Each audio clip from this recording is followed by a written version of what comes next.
Welcome to Stubby Talks Transformation, the podcast where we explore what change really looks like inside organisations, talking with the leaders who actually make change happen. Today, I'm delighted to be joined by the Chief Executive of Gill Group, and that is Mr. Alan Brooke. Alan, welcome. How are you doing? Yeah, I'm very good and really looking forward to this conversation with you today. Fantastic. I'm glad to hear that. Alan, for those who don't know Gill Group, what is it you do as Chief Exec? Who do you serve and what makes the business distinctive? Yeah, sure. So Gill Group, we're a family business. We are still 100% family owned. We've been trading for about 40 years now.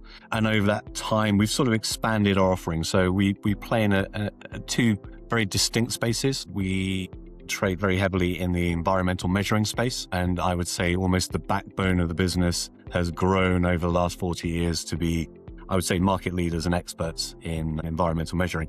And alongside that, we also diversified the product range, and we have a completely separate business entity that focuses on industrial measurement.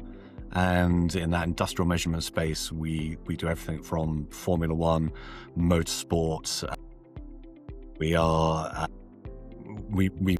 We supply equipment into Steinway to measure the accuracy of the foot pedal on Steinway pianos. So we've got a really broad range of equipment out there that has really been driven from sort of our sort of first generation owners, founders' desire to go and find problems in the market and work with customers to identify what those problems are, engineer solutions to them and bring those into reality. So yeah, the diversification of our product range really comes from that core DNA of finding problems, find solutions, and then sort of maximize on that moving forward.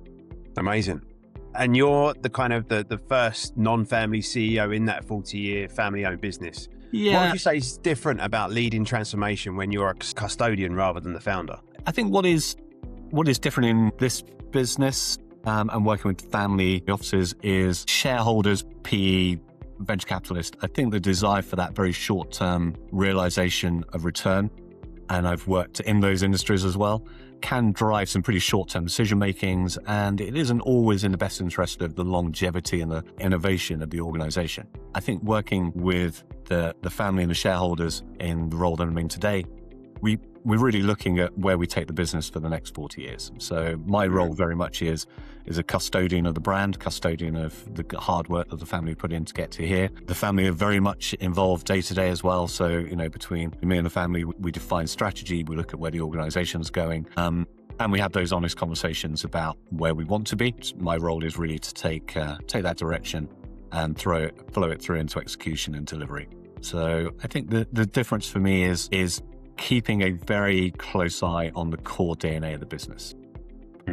We've built the family built something quite special to get to this point. Our objective isn't just to go in a completely different direction, but it's to build on those foundations and make them scalable. And that's very much where I sort of come into this role. Which leads me on nicely to my next question. So you joined about 3.5 years ago, right? And the kind of the very short brief, if you like, was help us transform the business and scale. Yeah. How has that journey been? Tough. I think with all business leaders, I think that transformation journey is always hard. I think we have had some absolutely amazing successes. We've had some setbacks. You can certainly talk about the things that maybe haven't gone quite so well, the things that are in our control, and those things definitely that haven't been in our control that have really made it harder for us to accelerate our growth plans. But the journey overall has been quite amazing from my perspective. I think we set our stall out about how we wanted to move this business forward and how we saw it in the near field. And we've really systematically gone through the whole organization, looking at where our strengths are, where our opportunities are, how we can maximize on those opportunities, how we can align ourselves differently to create more opportunities in the future as well. And it's really, in sort of my view, if I look back, we had all the building blocks, but they weren't necessarily aligned for us to really maximize. So part of that transformation journey has been around understanding the end goal and then working with the organization to align the business for better success in the future. And when you're building on good foundations, I think it definitely helps. So we weren't fundamentally broken. We weren't fundamentally in a place where we had to transform to stay in business. We had a really nice opportunity, which is we were already successful. We just wanted to be more successful.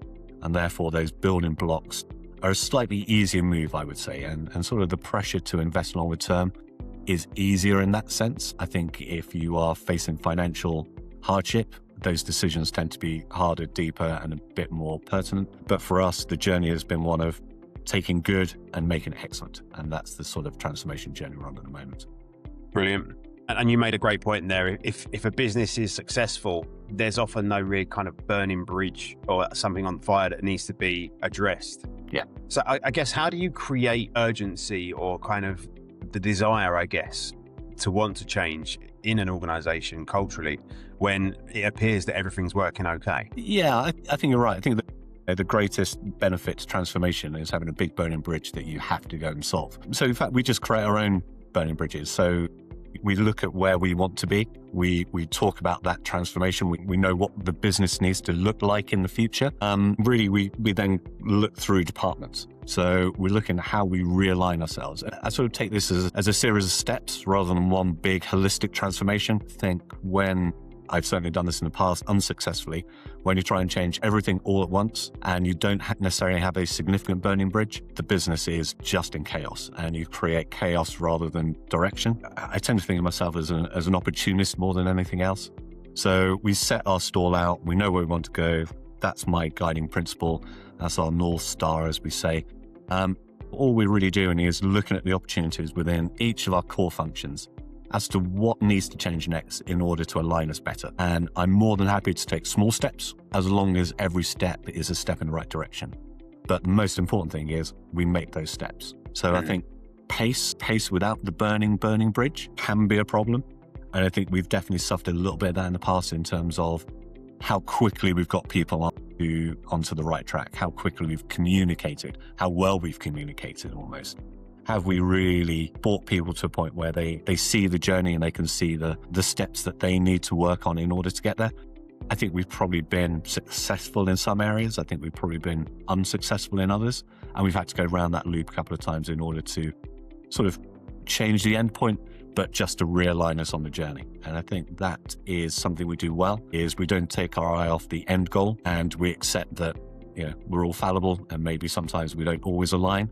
We always do is go back. We go back to first principles, we see what's not working, and then we reassess ourselves and move forward again. And sometimes we've been known to go off in completely different directions. And what we thought was right at one point, I guess last year, we've definitely suffered from the geopolitical turmoils that have been happening and continue to happen. We had a very clear strategy of growth in the US. We've had to sort of reposition ourselves a couple of times along the way as tariffs have been dropped in and dropped out. So it almost becomes that dynamic planning process. Being able to pivot, I think, is a key fundamental strength of this business, that we are very able, and in fact it is driven down from the first generation owners who sort of started the business 40 years ago.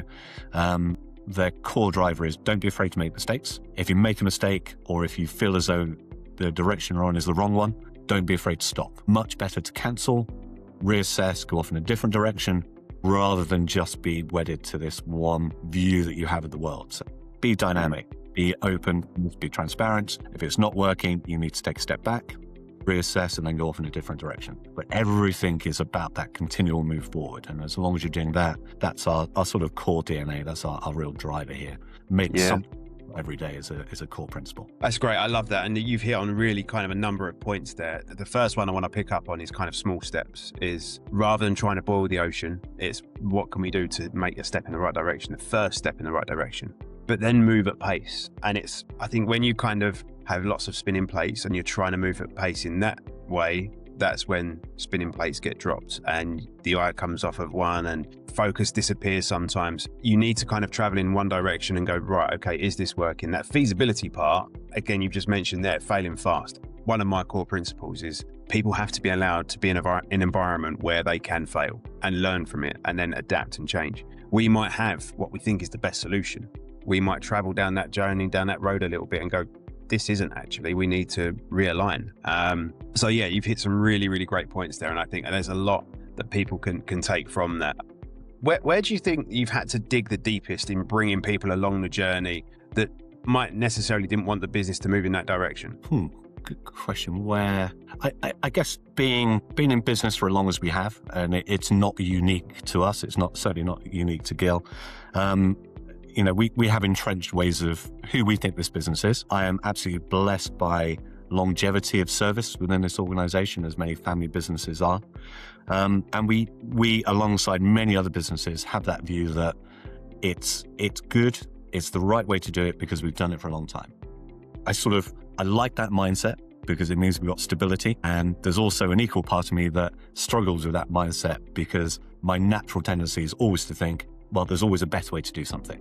There's always a different view. Technology moves on, views move on, the way we approach problems moves on. So moving the organization from a very stable, a very organized, but limited in its growth capability, to a position where we can start to understand what our blockers are.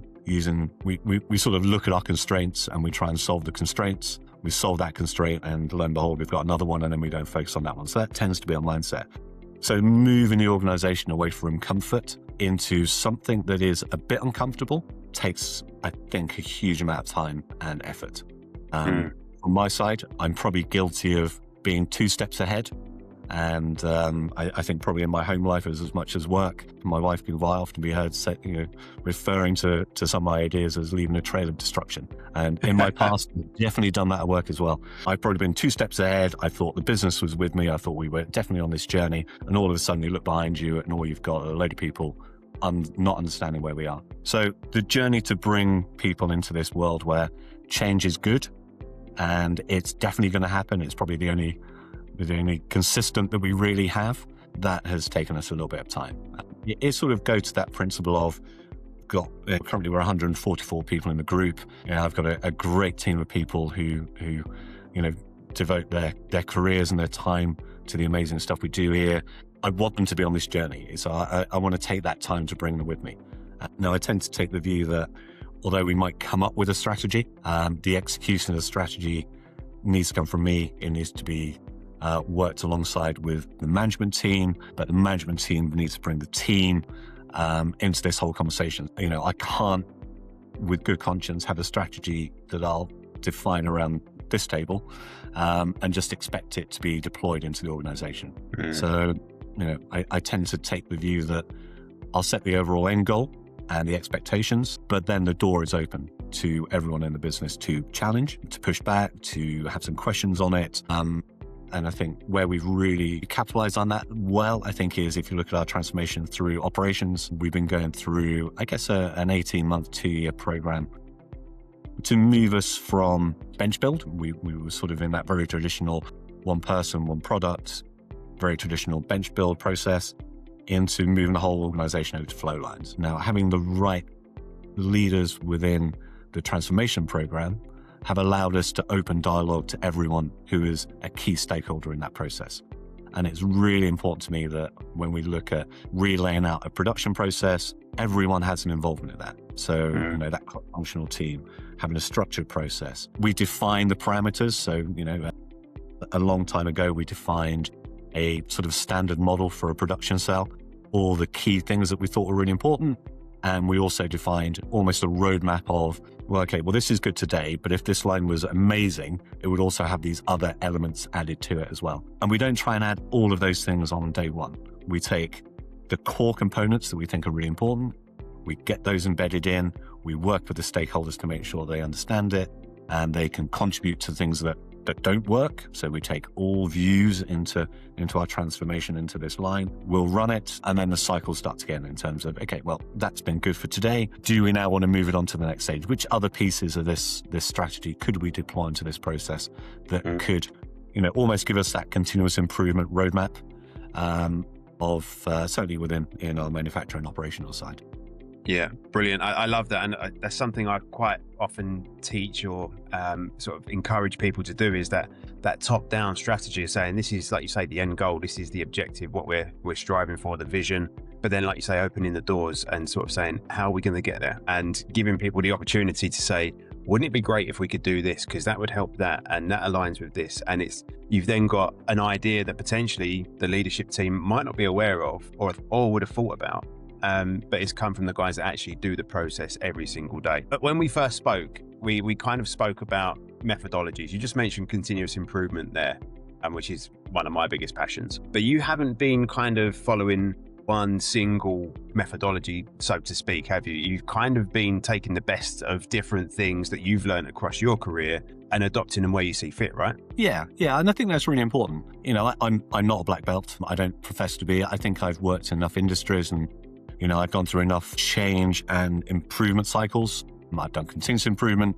We've done some work on theory of constraints. I think they all have their benefit, but it goes back to that. The worst thing in my experience has always been bringing a consultant in who will deploy 5S, which is great. And he'll show you all the tools and he'll have all the buzzwords, or they will have all the buzzwords. And what doesn't happen is the cultural change and the engagement in that. So it doesn't necessarily solve the problem. It just gives you a toolkit. So rather than deploying the tool and worrying about what the tool is, what we really should be doing is defining what the problem is and how best we solve that problem. I think in UK manufacturing, certainly in my experience, I think we've all been through the regular round of, you probably get a new manager or a new ops director on site, and the first thing you've got to do is go through, 5S training or lean training, and everyone needs to make land their mark.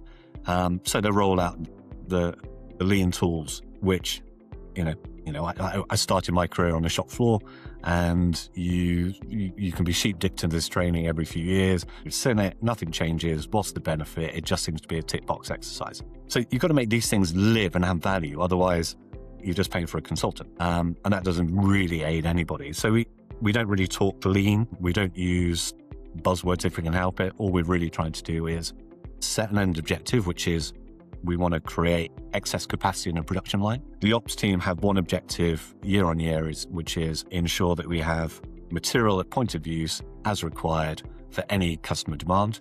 And as a team, they need to create me 20% excess capacity in our production process at any one time.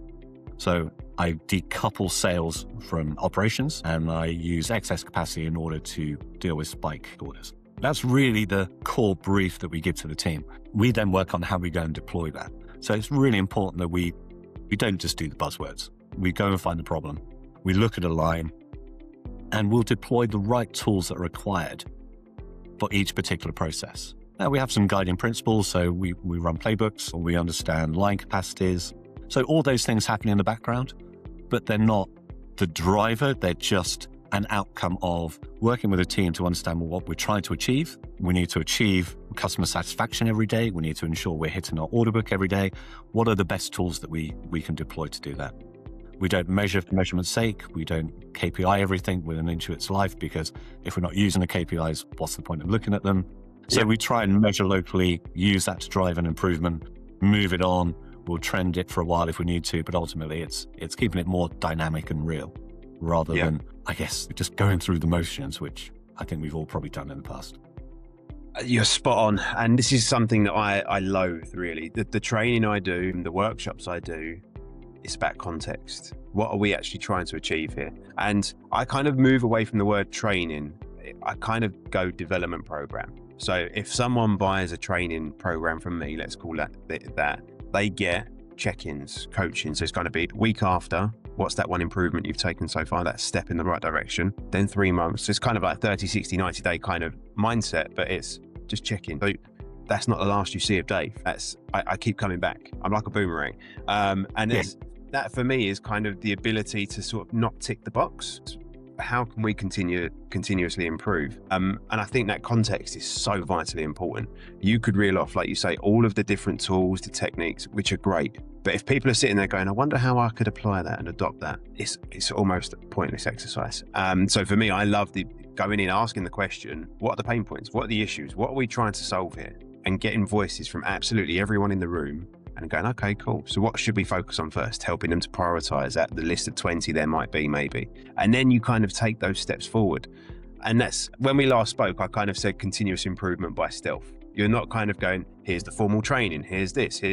You kind of reverse engineer it a little bit to a degree, which I absolutely love. And I think that approach, it's worked for you, hasn't it?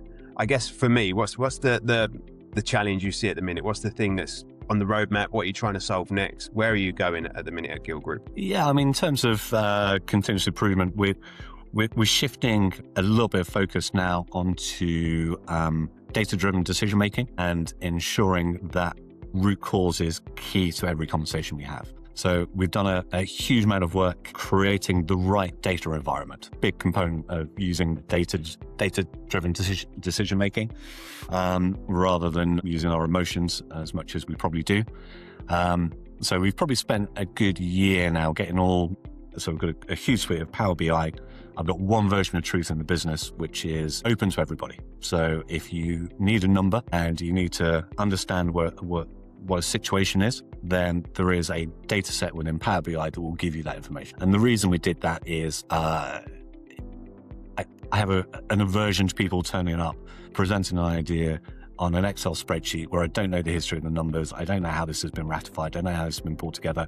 So it starts to put questions in my mind as to, well, are we on the right track, or are we sort of preloading the numbers to give us the answer we want? So we've really moved ourselves into a point where Power BI is now our one version of truth, and that version of truth allows me to request from the team that we have a good understanding of root cause. So if you're going to solve a problem, really understand what the problem is you're trying to solve, and then use data to qualify what the problem is. Once you've done those two things, then you've got an action plan that you can go and execute. But it goes back to first principles of define the problem, measure it. So again, we don't use a formal DMAIC process, but what we're trying to do is reinstill in people that idea of, define your problem, take the measurements, understand it, and then follow that natural path which takes you to your execution and your understanding.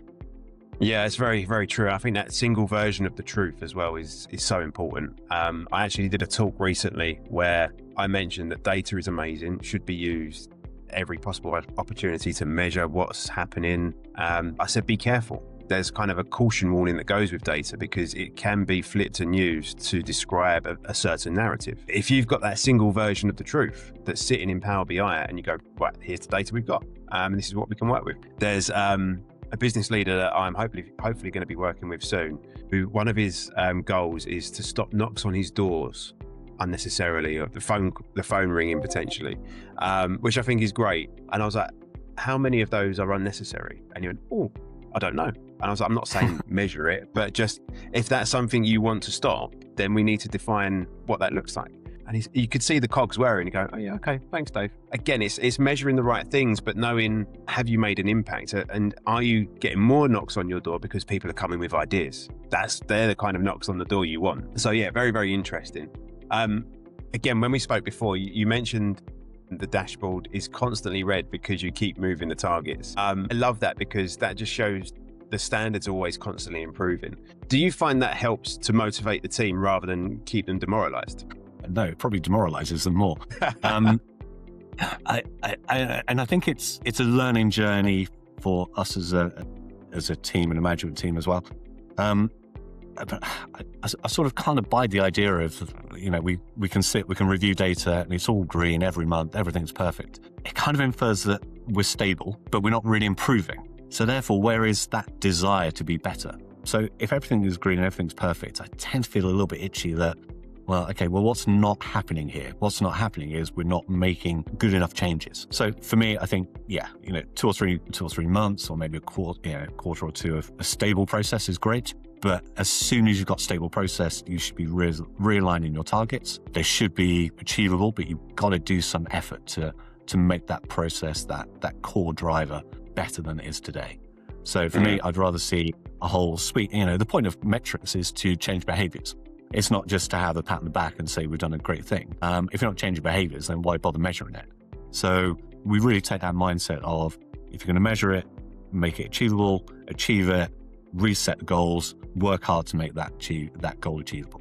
And that's kind of that continuous improvement mindset, using the data to drive our behaviors. Yeah, no, absolutely. I think for me, if you're seeing a sea of green, that means you're kind of static and potentially going backwards at that point, which is great because I love that you're kind of looking at that and pushing forward. That for me that's the power of moving forward. You're kind of looking at that going, we can do better.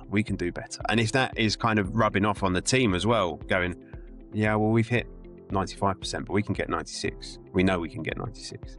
brilliant. If you're instilling that in that culture, then that's fantastic. And it's that mindset that's so important, isn't it? That mindset of, what can I do better tomorrow to make this happen? I can live with a sea of red. I can live with being off target. If you can understand and you can see that the teams themselves are chomping at the bit to make that a little bit better every day. That is the win. That's better than hitting a number. Yeah, totally agree. And I think for me as well, that if you've got people coming into work knowing that everything is going to be fine and the processes work, brilliant. That's kind of, I want people to come into work happy. That's my kind of mantra. I don't want people to come in going, oh, that's broken, that's not working. Because the first mindset of everything's going to be great, everyone's going, how can we make it even better? What can we do to make our lives even better, rather than going, oh, it's not working? And you don't want to blame culture. You don't want people going, oh, it's that team over there, they're not pulling their weight. You don't want that, because that just creates a bit of a toxic atmosphere that is no good for anyone. And you get to a point, again, going back to data, where some people go, yep, everything's fine, everything's rosy, inflating numbers potentially. And so, yeah, we've hit our targets, but reality is they're miles off it. It creates a bit of a fear factor as well. And I think if you can get that culture where people are bought into improvement and they can see that it's a constant journey. I mean, you've been on this journey now for 3.5 years. And by now, the people that have been on that journey can go, it's here to stay. It's not an initiative. This is how we work now. And hopefully they're seeing and reaping the benefits and rewards of that. Yeah, absolutely. I think, there's got to be a win. Else, yeah, as you say, why do it? And I think if you're taking, we'll take the flow lines that we're creating as I guess a good example of that. If all we do is achieve a process that's harder to working, that makes less sense than they had before, what's the win? You coming into work tomorrow, God, this is hard work. And look, we've done that. We thought we had a great idea, we deployed it, the team actually really struggled with the process. Now, the logic may have been right, but the execution probably didn't deliver what we expected. That was a great example where the team had some concerns. So we listened to their concerns. We listened to how this could be improved again. We took a step back. We changed it. The team are happy. And therefore, it's that constant evolution of also not, sort of check your ego at the door. It isn't just an ego trip. It's doing a thing that adds real value and brings people with you. And, I think that's a really important lesson for us, certainly, is we're all just doing the same job. We just wear slightly different hats. We're all here to move this business forward and sort of improve what we do every day. And therefore, you've got to check the ego. And if something isn't right, it doesn't matter who raises it, you've got to listen to it, act on it, make a change, try and keep that continuous improvement cycle live. Totally. And it comes back to that feedback loop, right? It's, if that's worked, fantastic, brilliant. Like you said, what's the next constraint that we've got to tackle that uncovers itself when we're working through one? Now, you've mentioned kind of the geopolitical outlook, the uncertainty. The US is your biggest market, right? So how do you kind of plan and lead when conditions can change in an instant? Well, I mean, leadership is about just a calm approach to problem solving. Nobody wants to see anyone panicking. So we deal with the problems we have. We make plans when those plans change because the uncertainty of the world gets in our way. Then all we can really do is pivot around the situation we have. And we have that as very live, ongoing conversations. We meet as a board every week. We look at the current situation. We look at our issues, our problems, the things that are going to slow us down in terms of our trajectory. And we make those decisions on a very live weekly basis. What we don't tie ourselves up in is 6 months worth of planning sometimes. So we try and be dynamic and we try and be active quickly. We try and assess fast and then change direction quickly. So I think the worst thing that we could have done over the last 2 years was have inertia in terms of our decision making. And I think being, the fortunate position I'm in, I've got, I work with a shareholder family office who get that and are, quick to make decisions and quick to either invest, move in a different direction, change completely the sort of strategy we have, because that's the reality of the world we've got today.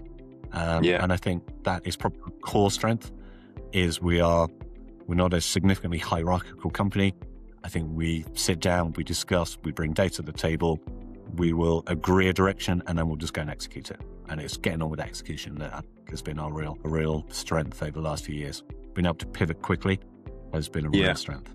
You just hit the nail on the head there for me. It's you can plan so much, and planning is great, but when things can happen in an instant, it's how quickly it can react. There's only so much what if scenarios you can play out, because more often than not, you can't imagine these scenarios. So it's really interesting, and I love you've got the ability to pivot and be dynamic, which is great.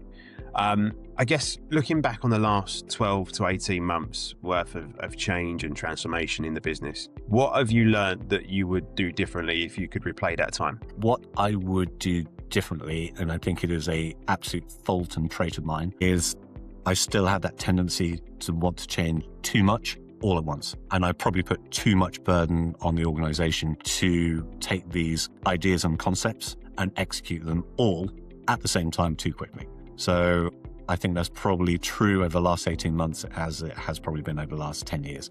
So it's something I have to check myself with. I think I'm hopefully working sort of more closely with the managers to reposition and slow things down if we need to, hold them back if we need to, and then sort of work out the right execution phase. But I've probably put too much burden on the organization over the last couple of years to accelerate that change program, which in my mind is great, but for the reality is bloody hard work sometimes. And I think the teams aren't afraid to say, oh, no. We've got to take a beat on this, or can we pick this up in a couple of months when we've achieved X? Yeah. That for me has probably been the greatest journey that I've been on at Gill, has been to work with, bring in, develop some amazing people, all built on trust. We have an organization that is fundamentally, in my mind, built on trust. It's how I operate with my shareholders, and it's how I sort of want to operate with the team as well, which is, if it's not working, let's have that conversation. Let's not just keep plowing that furrow if it's not good. And if it can't be achieved, well, tell me. I can deal with plans. We always say, I hate bad news. I can't deal with bad news. I can deal with bad news. I hate surprises. So let's get it all on the table, good, bad, or indifferent, and let's have that trust conversation in this relationship. Yeah. What you just said there, change fatigue is so real. It gets to a point where people go, give us 5 and we'll do it. We just need that time. So it's good that you're aware of that, for one. Putting kind of everything geopolitical to one side and all that uncertainty in life, within the 4 walls of Gill, what are the biggest challenges you see for the rest of 2026? For the rest of this year for us, I think our big challenges are continuing the change programs that we've already got lined up. We sort of need to look a little bit deeper into our positioning. So sort of away from the operational side. We're a 40-year-old business. We've got a strong quality reputation. We don't shout about that enough outside of the 4 walls. So we've got some great voices. We've got some great experts. We do some amazing things.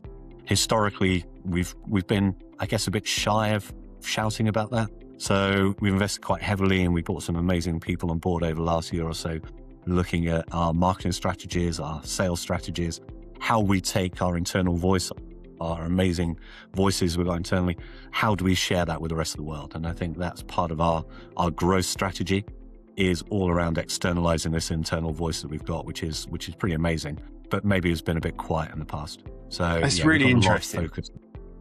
That's really interesting. I think that kind of shouting about it piece it's not to be kind of look at us. It's kind of look at us in the right way. Look at the great things we're achieving. Why do you think some successful businesses kind of hide their strengths sometimes? I think particularly if you're a successful business, I think it comes down to that sort of desire to grow. And if you want to grow, well, how are you going to grow? And for us, we know we have good reputation. I know from speaking to various customers, they probably don't know about the whole. You could be a environmental customer of ours, you probably don't know about the industrial measurements. And therefore, those 2 worlds can actually come together quite well in certain industries. We've not done a good enough job of linking those 2 worlds together in the past. So for us, it's more about taking the full story into our markets and letting them know who we are, what we're about. These are the amazing things, and this is a full range of things that we can achieve, rather than a sort of more sort of hodgepodge approach.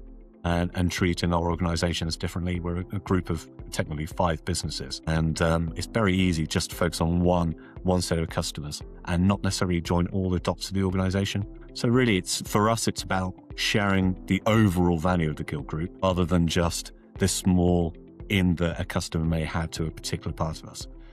We think we can offer a lot more. We think we can develop a lot more as well. So sharing that is a real cool milestone. Yeah, brilliant. Fantastic. Just making a slight pivot to personal life. You've recently become a granddad for the first time. Massive congratulations on that. How has that changed your perspective on leadership, priorities, or even how you define success? How do I find success? I think everything, the core principle, we're a family business and our core mantra is family first. So, we're not here to make unhappy money. I'd like everyone to come in and have the right work-life balance. So it goes back to that core ethos of continuous improvement, the reason we do these things. And we've had a pretty static headcount over the last 4 years. It's kind of one of our core value drivers is to drive efficiency rather than headcount. But that isn't to make people work harder.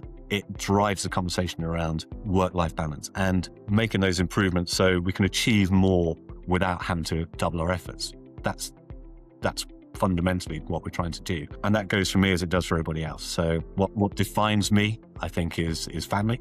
I put my family first. We work hard in the jobs we do, but what I'm looking for everyone to do is go home and have delightful, lovely family lives. And this should be a work-life balance conversation for me and for everybody else in the organization here. So we try and support as best we possibly can exactly that ethos, and where we can support our teams, we do. So yeah, for me, I think I'm a dad to two daughters already, and that comes with leveling of any ego that you may ever have if you have a great day at work. Think you're the bee's knees. Having dinner with my daughters very clearly defines me about who I really am, and it's a core driver, I think, which is we're not about egos. It's not about hierarchy. It's just about doing things better every day and then going home and having a delightful home life. That's kind of what I want to achieve for everybody. Yeah, I couldn't agree more. I love going downstairs at any point in the day and the kids just beaming up at me as if to say, "Where have you been?" Yeah. I might have only been on a call for half an hour, but it feels like a lifetime. So yeah, it's amazing. I love that. Alan, before we wrap up, I've got one kind of question for you. If you could leave one lesson or a bit of advice for other leaders that are going or exploring some form of transformation right now, what would that bit of advice be? What do they need to do first, or something they need to avoid? What to avoid is probably a book's worth of stuff from my past. I think I've probably made every mistake in the book over the years, and I've done some terrible transformations. I think I've also done some great ones. For me, it's engagement is key. You can't make transformation, and I've tried to do it early in my career. I thought I could deploy the tools without engagement, and lo and behold, it didn't go anywhere, and it was pretty pointless. So you have to talk. You have to be open. You've got to be able to articulate your desire for the change, the benefits of the change, and try and bring people to the table to debate it. And I think if you go in with this is definitely going to happen, I think that's a bit too egotistical. I think the view should always be, this is a problem we want to change. This is potentially how we can do it, and engage all stakeholders along the way. I think that for me continues to be the biggest win. The more we get people on board, the more sustainable the change is. Brilliant. So engagement is really fundamental to all of that. And fantastic. Alongside that, having that North Star, knowing where you want to get to, because you can take a tangential path, but as long as everything is moving you to that North Star, you should be keeping at least the direction set. And if you're setting a direction, then hopefully you can communicate the why. Brilliant. Love that. And before we finish, I've got 3 rapid fire questions, if you'll allow me. Okay. So one habit that you won't compromise on. Truth. Love that. Truth. One mistake. Fundamental. Sorry, go on. Sorry, it's rapid fire, so I'll keep it short. One mistake that's taught you the most. Ego. Don't have an ego, because it'll trip you up and you lose people along the way. And one thing that leaders don't talk about enough. Loneliness. It's pretty lonely at the top sometimes. You're don't not have wrong a peer there. group. Who do you share these ideas with? Yeah. Very true. Very true. Alan, it's been an absolute pleasure having you on the podcast today. Thank you so much for your time, your wonderful insight, and proof that you don't have to follow a methodology to transform. So thank you very much for that. My absolute pleasure. Thank you very much.